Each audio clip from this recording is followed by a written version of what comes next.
In this video, let's learn how to use the ISblank function in Google Sheets. The ISblank function is a simple function to check whether a cell is empty or not. So this is our function, and the value here represents the cell that we are going to check. So I will show you how to use the ISblank function. I'll start with the equal sign, and then follow that with ISblank, and the cell that we are checking, and then enter. So let's paste for the rest of the cells.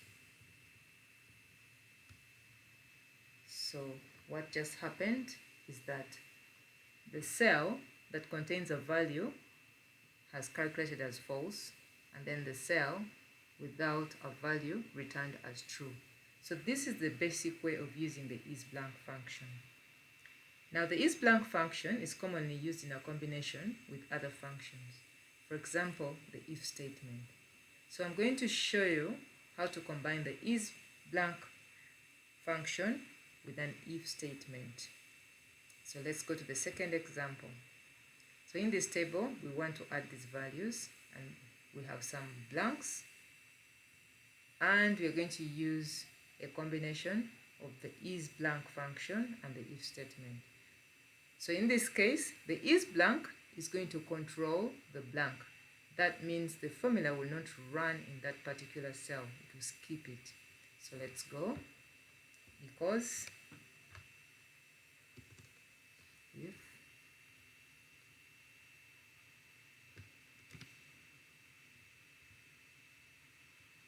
and then followed by the cell blank,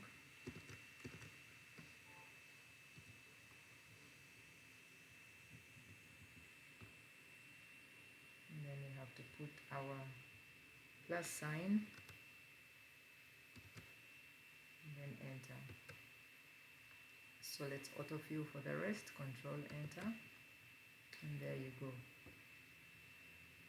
So in this case, you'll notice that our blank has been skipped using the combination of these two functions.